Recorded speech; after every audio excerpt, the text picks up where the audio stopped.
ಬಚ್ಚೋ ಶುಭೋದಯ್. ಇವಾಗ ನಾವು 7th ಸ್ಟ್ಯಾಂಡರ್ಡ್ನ ಬೋಲ್ ಊಟಿ ಬಿಟಿಯಾ ಪಾಠವನ್ನು ನೋಡೋಣ. ಬೋಲ್ ಊಟಿ ಬಿಟಿಯಾ 7th ಸ್ಟ್ಯಾಂಡರ್ಡ್ ಪಾಠ ಬೋಲ್ ಊಟಿ ಬಿಟಿಯಾ. ಓಕೆ बच्चों गुड मॉर्निंग.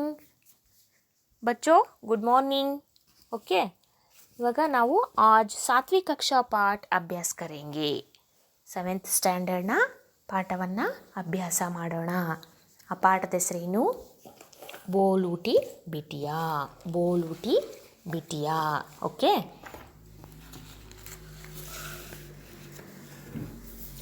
ನೋಡಿ ಮಕ್ಕಳ, ಫಸ್ಟು ಇದನ್ನು ಬರೆದಿರೋರು ಸುಭದ್ರ ಕುಮಾರಿ ಚೌಹಾನ್. इस पद्य भाग का लेखक का नाम सुभद्रा कुमारी चौहान.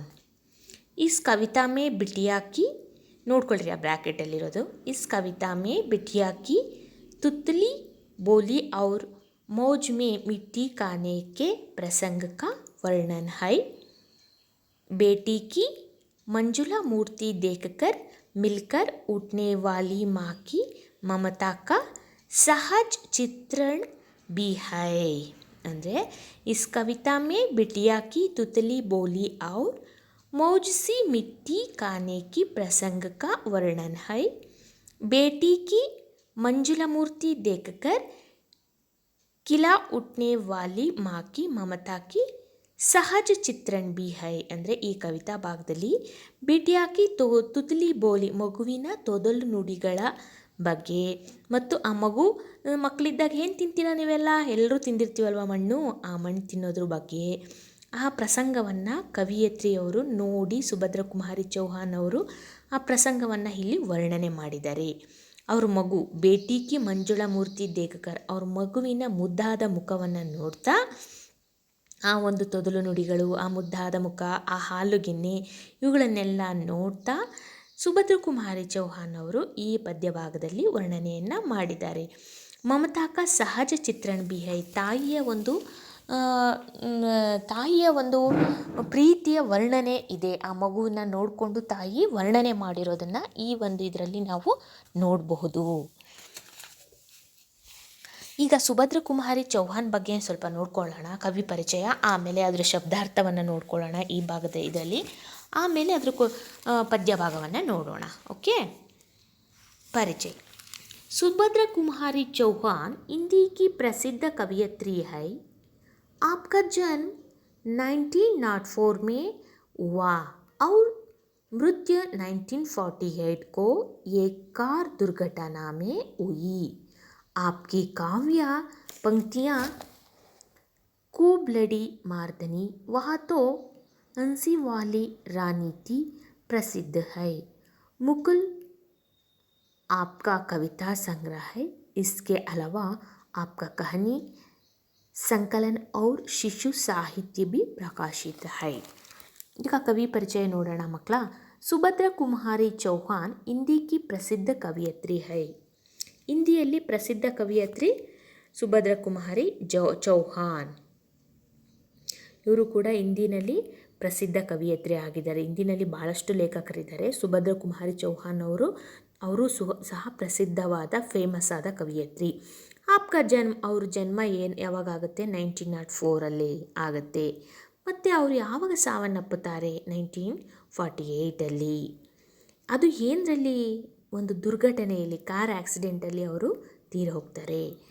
ಆಪ್ಗೆ ಕಾವ್ಯ ಪಂಕ್ತಿಯ, ಈ ಒಂದು ಕಾವ್ಯ ಪಂಕ್ತಿಯ ಇದೆಯಲ್ಲ ನಿಮಗೆ ಕೊಟ್ಟಿರೋದಿದು.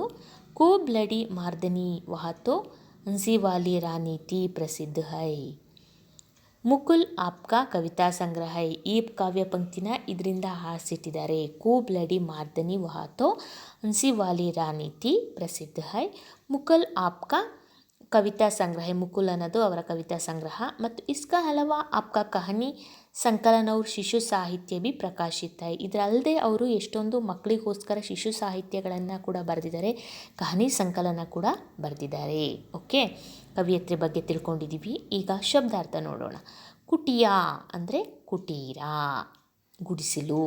ಮಾ ಹೋ ಅಂದರೆ ಅಮ್ಮ ಅಮ್ಮ ಅಮ್ಮ ಅಮ್ಮ ಅಂತ ಕರಿತೀರಲ್ಲ, ಅಮ್ಮ ಬಾ ಅಮ್ಮ ಅಮ್ಮ ಅಂತ ಕರಿತೀರಲ್ಲ ಅದು. ಕೌತೂಹಲ ಅಂದರೆ ಆಶ್ಚರ್ಯ. ಕೌತೂಹಲ ಅಂದರೆ ಆಶ್ಚರ್ಯ. ಪ್ರಬಲ ಇಚ್ಛಾ. ಪ್ರಬಲ ಅಂದರೆ ಇಚ್ಛಾ. ಚಲ್ಕಾನ ಉಮಡ್ನ. ಆಹ್ಲಾದ್ ಆನಂದ್. ಆಹ್ಲಾದ ಅಂದರೆ ಆನಂದ, ಹರ್ಷ. ಲಾಲಿಮ ಪ್ರಸನ್ನತಾ. ಪ್ರಸನ್ನತಾ. ಲಾಲ್ ಅಂದರೆ ರಂಗ್. ಚಲ್ಕಾನ ಅಂದರೆ ಪ್ರಕಟ್ ಹೋನ. ಓಕೆ, ಶಬ್ದಾರ್ಥ ನೋಡ್ಕೊಂಡ್ರಿ ಅಲ್ವಾ ಈಗ ಮಕ್ಕಳ.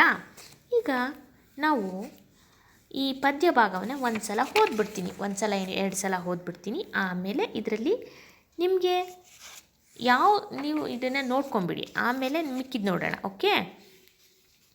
ಬೋಲ್ ಉಟಿ ಬಿಟಿಯಾ. ಬೋಲ್ ಉಟಿ ಬಿಟಿಯಾ. ಇದನ್ನು ಬರೆದಿರೋರು ಸುಭದ್ರ ಕುಮಾರಿ ಚೌಹಾನ್ ಅವರು. ಇದನ್ನು ಬರೆದಿರೋರು ಸುಭದ್ರ ಕುಮಾರಿ ಚೌಹಾನ್ ಅವರು. ನೋಡ್ಕೊಳ್ಳಿ ಮಕ್ಕಳ ಒಂದ್ಸಲ, ಧ್ಯಾನ್ ಸೆ ಸುನೋ. मैं बचपन को बुला रही थी, बोल उठी बिटिया मेरी, नंदनवन से फूल उठी, यहाँ छोटी सी कुटिया मेरी, माँ हो कहकर बुला रही थी, मिट्टी खाकर आई थी, कुछ मुँह में कुछ लिए हाथ में, मुझे दिखाने लाई थी, पुलक रहे थे अंग ध्रुवों में, कौतूहलता झलक रहा, मुँह पर भी आह्लाद लालिमा, ವಿಜಯ್ ಗರ್ವತ झलक रहा. ನೋಡಿ ಮಕ್ಕಳ, ಒಂದ್ಸಲ ನೋಡ್ಕೊಂಬಿಡಿ. ಮೈ ಬಚ್ಪನ್ ಕೋ ಬುಲಾ ರಹಿ ಥಿ. ಇನ್ನೊಂದ್ಸಲ ನೋಡ್ಕೊಳ್ಳಿ ಮಕ್ಕಳ ನಿಧಾನವಾಗಿ. 3 ಪ್ಯಾರಾ ಇದೆ, ತುಂಬ ಇಂಪಾರ್ಟೆಂಟು. ಸೆಕೆಂಡ್ ಸೆಮಿಸ್ಟ್ರು, ಕಾನ್ಸಂಟ್ರೇಟ್ ಜಾಸ್ತಿ ಮಾಡಬೇಕು. ಮೈ ಬಚ್ಪನ್ ಕೋ ಬುಲಾ ರಹಿ ಥಿ, ಬೋಲ್ ಉಟಿ ಬಿಟಿಯಾ ಮೇರಿ, नंदनवन सी फूल उठी, यहाँ छोटी सी कुटिया मेरी, माँ हो कहकर बुला रही थी, मिट्टी खाकर आई थी, कुछ मुँह में कुछ लिए हाथ में, मुझे दिखाने लाई थी. Next para. पुलक रहे अंग ध्रुवों में, कौतूहलता झलक रहा, मुँह पर भी आह्लाद लालिमा, ವಿಜಯ್ ಗರ್ವತ ಜಲಗ್ರಹ. ಓಕೆ, ಇನ್ನೊಂದು ಸಲ. ಓಕೆ ಮಕ್ಕಳ, ನೋಡ್ಕೊಂಬಿಡಿ. ಇದರ ಹಿಂದಿ ಅರ್ಥನ ಒಂದು ಸಲ ಹೇಳಿಬಿಡ್ತೀನಿ ಮಕ್ಕಳ, ಆಮೇಲೆ ಇದ್ರದ ಕನ್ನಡ ಅರ್ಥನೂ ಕೂಡ ಹೇಳೋಣ. कवियत्री अपने बचपन को याद कर रही है, वह अपने बचपन को फिर से बुला रही थी. कवियत्री कहती है कि मैं अपनी बचपन की याद करके उसे फिर बुला रही थी कि इतने में मेरी बेटी बोला उठी. मेरी बेटी बोल उठी.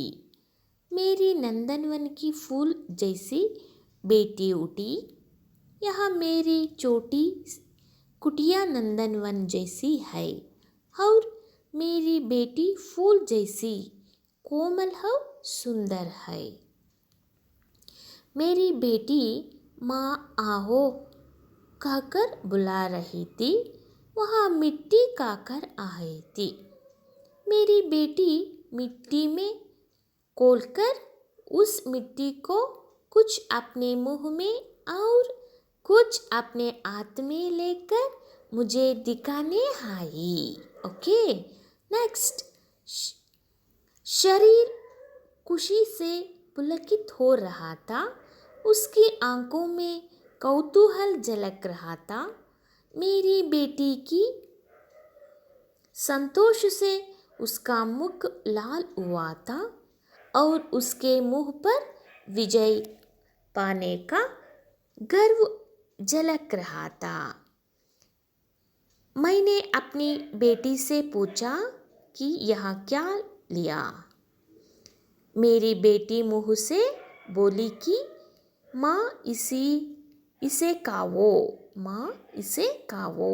मेरी बेटी की मीठी मीठी बातें सुनकर मेरी हृदय खुश से खिल उठा. मैंने बेटी से कहा कि तुम ही इसे खाओ. इस तरह इस कवियत्री ने अपनी बेटी के बचपन में अपने बचपन को देखती है. ಅಂದರೆ इस तरह इस ಕವಿಯತ್ರಿನೇ अपने बेटी के बचपन में ಅವರು ಚಿಕ್ಕ ವಯಸ್ಸಲ್ಲಾಗಿರೋದನ್ನು ನೆನೆಸ್ಕೊತಾ ಇದ್ದಾರೆ ಅವ್ರ ಮಗುನ ನೋಡ್ಬಿಟ್ಟು. अपनी बचपन को दिखाती थी. ಅವ್ರ ಬಚ್ಪನನ್ನು देखती थी. ಆ ಮಗುನ ನೋಡ್ಬಿಟ್ಟು ನಾನು ನನ್ನ ಚಿಕ್ಕ ವಯಸ್ಸಲ್ಲಿ ಹೀಗೆ ಅಲ್ಲ ಇರ್ತಿದ್ದೆ ಅಲ್ವಾ ಅಂತ ಅವರು ಚಿಕ್ಕ ವಯಸ್ಸನ್ನು ನೆನೆಸ್ಕೊತಾ ಇದ್ದಾರೆ. ಅವರ ಒಂದು ಚಿಕ್ಕ ವಯಸ್ಸನ್ನು. वह अपने बचपन को फिर से अपनी बेटी के रूप में बुला रही थी. वह अपने बचपन को फिर से अपनी बेटी के रूप में बुला रही थी. ಓಕೆ, ಏನು ಮಾಡ್ತಾ ಇದ್ದಾರೆ ಇಲ್ಲಿ ಕವಿಯತ್ರಿಯವರು ಅಂದರೆ, ಕವಿಯತ್ರಿಯವರು ತನ್ನ ಬಾಲ್ಯದ ವಿವಿಧ ರೂಪಗಳನ್ನು ಅತ್ಯಂತ ಸಹಜವಾದ ಶೈಲಿಯಲ್ಲಿ ವ್ಯಕ್ತ ಮಾಡ್ತಾ ಇದ್ದಾರೆ. ಕವಿಯತ್ರಿಯವರು ಅವರ ಬಾಲ್ಯದ ಚಿಕ್ಕ ವಯಸ್ಸಿನ ದಿನಗಳನ್ನು, ಆ ಒಂದು ತುಂಟಾಟಗಳನ್ನು ಇದರಲ್ಲಿ ವ್ಯಕ್ತಪಡಿಸ್ತಾ ಇದ್ದಾರೆ. ಕವಿಯತ್ರಿಯವರು ತಮ್ಮ ಬಾಲ್ಯವನ್ನು ಮಗುವನ್ನು ನೋಡ್ಬಿಟ್ಟು ನೆನೆಸ್ಕೊಳ್ತಾರೆ. ನಾವು ಚಿಕ್ಕ ಹುಡುಗರನ್ನ ಆಟ ಆಡೋದು ನೋಡ್ಬಿಟ್ಟು ನಾವು ನೆನೆಸ್ಕೊಳ್ಳಲ್ವಾ, ಅಯ್ಯೋ ನಾವು ಚಿಕ್ಕ ಹುಡುಗರಾಗಿದ್ದಾಗ ಬೇಬಿ ಸಿಟ್ಟಿಂಗ್ ಹಿಂಗೆ ಹೋಗ್ತಾ ಇದ್ವಿ, ಅಂಗನವಾಡಿಗೆ ಹೀಗೆ ಹೋಗ್ತಾ ಇದ್ವಿ ಅಂತ ನಮ್ಮ ಬಾಲ್ಯದ ದಿನಗಳನ್ನ ನೆನ್ಪು ಮಾಡ್ಕೊಳ್ತೀವಲ್ವಾ ಇವ್ರನ್ನ ನೋಡ್ಬಿಟ್ಟು. ಹಾಗೆಯೇ ಕವಿಯತ್ರಿ ಕೂಡ ತಮ್ಮ ಮಗುನ ನೋಡ್ಬಿಟ್ಟು ತನ್ನ ಬಾಲ್ಯದ ದಿನಗಳನ್ನು ನೆನಪಿಸ್ಕೊಳ್ತಾ ಇದ್ದಾರೆ. ನಾನು ನನ್ನ ಬಾಲ್ಯವನ್ನು ಕರೀತಾ ಇದ್ದೀನಿ ಅಂತ. ಅವರ ಒಂದು ಚಿಕ್ಕ ಗುಡಿಸಲಿನ ಮುಂದೆ ಆ ನಂದನವನದಲ್ಲಿ ಹೂವಿನಂಥ ಕೋಮಲವಾದ ಸುಂದರ ಹೂಗಳನ್ನು ನೋಡಿಬಿಟ್ಟು ಅವರು ನೆನೆಸ್ಕೊತಾ ಇದ್ದಾರೆ. ಮೈ ಬಚ್ಪನ್ ಕೋ ಬುಲಾ ರಹೀತಿ. ನಾನು ನನ್ನ ಆ ಒಂದು ಚಿಕ್ಕ ವಯಸ್ಸಿನ ದಿನಗಳನ್ನು ಮತ್ತೆ ನೆನಪಿಸ್ಕೊಳ್ತಾ ಇದ್ದೀನಿ, ಕರೀತಾ ಇದ್ದೀನಿ. ಬುಲಾ ರಹೀತಿ, ಕರೀತಾ ಇದ್ದೀನಿ. ಬೋಲ್ ಊಟಿ ಬಿಟಿಯಾ ಮೇರಿ. ಆ ಮಗುನ ನೋಡಿಬಿಟ್ಟು ಅವರ ಮಗುನ ನೋಡಿಬಿಟ್ಟು ಅವ್ರಿಗೂ ನೆನಪು ಬಂದು ಅದ ದಿನಗಳನ್ನ ಕರೀತಾ ಇದ್ದಾರೆ. ನಂದನ್ವನ್ಸಿ ಫುಲ್ ಊಟಿ. ಅದು ಹೇಗಿದೆ, ಅವ್ರ ಮನೆ ಮುಂದೆ ಇರೋ ಗಿಡಗಳಲ್ಲಿ ಹೂ ಅರಳಿದಾವಲ್ಲ, ಆ ಹೂಗಳನ್ನು ನೋಡಿ ಆ ಹೂಗಳು ಹೇಗಿದೆಯೋ ಅವ್ರ ಮಗು ಮುಖ ಕೂಡ ಹಾಗೇ ಇದೆ, ಅದಕ್ಕೆ ಹೋಲಿಕೆ ಮಾಡ್ತಾ ಇದ್ದಾರೆ. ಯಾ ಚೋಟಿಸಿ ಕುಟಿಯಾ ಮೇರಿ. ಆ ಒಂದು ಗುಡಿಸಲ ಹತ್ರ ಗಿಡಗಳಲ್ಲಿ ಹೂವು ಅರಳಿದೆಯಲ್ಲ, ಆ ಹೂವಿನ ಅಂದನೂ ಆ ಮಗುವಿನ ಮುಖದ ಅಂದನೂ ಒಂದೇ ಥರ ಇದೆ. ಇವರು ಆ ಮಗುನ ನೋಡ್ಬಿಟ್ಟು ಇವರು ತಮ್ಮ ಬಾಲ್ಯದ ದಿನಗಳನ್ನು ನೆನಪಿಸ್ಕೊಳ್ತಾ ಇದ್ದಾರೆ. ಯಾರು? ಕವಿಯತ್ರಿಯವರು. ಮಾ ಓ ಕಾಕರ್ ಬುಲಾ ರಹೀತಿ. ಆ ಮಗು ಬಂದ್ಬಿಟ್ಟು ನೀವೆಲ್ಲ ಏನು ಮಾಡ್ತೀರಾ ಮನೆಗೆ ಬಂದ ತಕ್ಷಣ? ಅಮ್ಮ ಅಮ್ಮ ಅಮ್ಮನೇ ತಾನೇ ಫಸ್ಟ್ ಕೂಗೋದು. ಮಾ ಹೋ ಕಾಕರ್ ಬುಲಾ ರಹೀತಿ. ಅಮ್ಮನ್ನ ನೆನಪಿಸ್ಕೊಂಡು ಕೂಗ್ತೀರಾ. ಮಿಟ್ಟಿ ಕಾಕರ್ ಆಯಿತಿ. ಆ ಪಾಪು ಕೂಡ ಅಮ್ಮ ಅಮ್ಮ ಅಂತ ಬಂದಿದೆ, ಅದ್ರ ಜೊತೆಗೆ ಮಣ್ಣು ತಿಂದು ಬೇರೆ ಬಂದುಬಿಟ್ಟಿದೆ. ಮಿಟ್ಟಿ ಕಾಕರ್ ಆಯಿತಿಮ್. ಕುಚ್ ಮುಹುಮೆ ಕುಚ್ ಲಿಯೆ ಹಾತ್ಮೆ. ಒಂದಿಷ್ಟು ಬಾಯಿಗೆ ಒಂದಿಷ್ಟು ಕೈಯಾಗೆ ಮಣ್ಣಿಟ್ಕೊಂಡು ತಿನ್ಕೊಂಡು ಬಂದುಬಿಟ್ಟಿದೆ. ಮುಜೆ ದಿಖಾನೆಲ್ಲ ಐತಿ. ಅವ್ರ ಅಮ್ಮಂಗೆ ತೋರಿಸೋದಕ್ಕೆ ಬಂದಿದೆ. ನೋಡಮ್ಮ ನಾನು ಮಣ್ಣು ತಿಂದು ಬಂದುಬಿಟ್ಟಿದ್ದೀನಿ ಅಂತ ತೋರಿಸೋದಕ್ಕೆ ಬಂದಿದೆ. ಪಾಪ ಮಗುಗೆ ಏನು ಗೊತ್ತಾಗಲ್ಲ, ಒರೆಸ್ಕೊಂಡು ಬರ್ಬೋದಾಗಿತ್ತಲ್ವ ಅಮ್ಮ ಗೊತ್ತಾಗ್ದಂಗೆ. ಪಾಪ ಅದು ಅಂಥ ಬುದ್ಧಿ ಇಲ್ಲ, ಅದಿನ್ನೂ ಚಿಕ್ಕ ಮಗು ಅಲ್ವಾ, ಅದಕ್ಕೆ ಒಂದಷ್ಟು ಬಾಯಲ್ಲಿ ಮಾಡಿಕೊಂಡು ಒಂದಷ್ಟು ಕೈಯಲ್ಲಿ ಮಾಡಿಕೊಂಡು ಅವ್ರ ಅಮ್ಮಂಗೆ ತೋರಿಸೋಣ ಅಂತ ಬರ್ತಾ ಇದೆ. ಪುಲಕ್ ರಹೇತೆ ಅಂಗುದ್ರು ಗೋಮಿ. ಅದಕ್ಕೆ ಮಣ್ಣು ತಿಂದ್ಬಿಟ್ಟಿದ್ದೀನಿ ಅಂತ ತುಂಬ ಖುಷಿ ಆಗ್ತಾ ಇದೆ.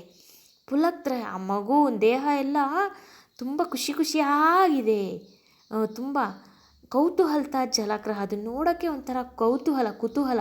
ಮಣ್ಣು ತಿಂದು ಸ್ಯಾಟಿಸ್ಫ್ಯಾಕ್ಷನ್ ಆಗಿಬಿಟ್ಟಿದೆ ಆ ಮಗುಗೆ. ಅದು ಒಂಥರ ಖುಷಿಯಾಗಿ ಅವ್ರ ಅಮ್ಮನ ಹತ್ರ, ಅಮ್ಮ ನಾನು ಏನೋ ತಿಂದಿದ್ದೀನಿ ಬಾ ನೋಡು ಅಂತ ತೋರ್ಸೋದಕ್ಕೆ ಬರ್ತಾ ಇದೆ. ಮುಹೂಪರ್ ಬಿ ಹಲಾದ್ ಲಾಲಿಮಾ. ವಿಜಯ್ ಗರ್ವತ ಜಲಕ್ರಹ. ಅದಕ್ಕೆ ಅನಿಸ್ತಾ ಇದೆ ಏನೋ ದೊಡ್ಡ ಸಾಧನೆ ಮಾಡಿ ಬಂದುಬಿಟ್ಟಿದ್ದೀನಿ ಅಂತ ಪಾಪ ಮಗುಗೆ. ಅದನ್ನು ಕವಿಯತ್ರಿಯವರು ನೋಡ್ಬಿಟ್ಟು ತಮ್ಮ ಬಾಲ್ಯದ ದಿನಗಳನ್ನು ನೆನೆಸ್ಕೋತಾ ಇದ್ದಾರೆ. ಅವರು ಕೂಡ ತಮ್ಮ ಬಾಲ್ಯದ ದಿನಗಳನ್ನು ನೆನೆಸ್ಕೊತಾ ಇದ್ದಾರೆ. ಮಣ್ಣಲ್ಲಿ ಆಟ ಆಡಿಕೊಂಡು ಮಣ್ಣು ತಿಂದು ಪಾಪ ಬಂದಿದೆ. ಸ್ವಲ್ಪ ಮಣ್ಣು ಬಾಯಿಗಿಟ್ಕೊಂಡು ಸ್ವಲ್ಪ ಮಣ್ಣು ಕೈಲಿ ಹಾಕ್ಕೊಂಡು ಬಂದಿದೆ. ಮೈಯೆಲ್ಲ ಮಾಡಿಕೊಂಡು ಅವ್ರ ಅಮ್ಮಂಗೆ ತೋರ್ಸೋಕ್ಕೆ ಬಂದಿದೆ. ಆ ಮಗುವಿನ ಶರೀರ ಸಂತೋಷದಿಂದ ಪುಳಕಿತ ಆಗಿಬಿಟ್ಟಿದೆ. ಆ ಮಗುವಿನ ಕಣ್ಣಲ್ಲೂ ಕೂಡ ಕುತೂಹಲ ಅನ್ನೋದು ಹೊರಹೊಮ್ತಾ ಇದೆ. ಮುಖದ ಮೇಲೂ ಸಹ ಸಂತೋಷದ ಕೆಂಪು ಛಾಯೆ. ಆ ಮಗುವಿನ ಮುಖದಲ್ಲಿ ಸಂತೋಷ ಆಗಿ, ನಿಮ್ಗೇನಾರು ಕೊಟ್ಟಾಗ ಸ್ಯಾಟಿಸ್ಫ್ಯಾಕ್ಷನ್ ಆಗ ತಿಂದಾಗ ಚಾಕ್ಲೇಟ್ ಕೊಟ್ಟಾಗ ಎಷ್ಟು ಖುಷಿ ಇರುತ್ತಲ್ಲ, ನಿಮ್ಮ ಮುಖದಲ್ಲಿ ನೋಡಿದ್ರೇ ಗೊತ್ತಾಗುತ್ತೆ. ಆ ಮುಖ ಸಂತೋಷನ ತಾಯಿ ನೋಡಿದಾಗ ಎಷ್ಟು ಸಂತೋಷ ಪಡ್ತಾಳೆ ಅಲ್ವಾ. ಹಾಗೆ ಮುಖದ ಆ ವಿಜಯದ ಗರ್ವ, ಏನೋ ದೊಡ್ಡ ಸಾಧನೆ ಮಾಡಿ ಬಂದುಬಿಟ್ಟಿದ್ದೀನಿ ಅಂತ ಪಾಪು ಮಣ್ಣು ತಿನ್ಕೊಂಡು ಮುಖದಲ್ಲೆಲ್ಲ ಮಾಡ್ಕೊಂಡು ಮೈಯಲ್ಲೆಲ್ಲ ಮಾಡ್ಕೊಂಡು ಬಂದು ಅವ್ರ ಅಮ್ಮಗೆ ತೋರಿಸ್ತಾ ಇದೆ.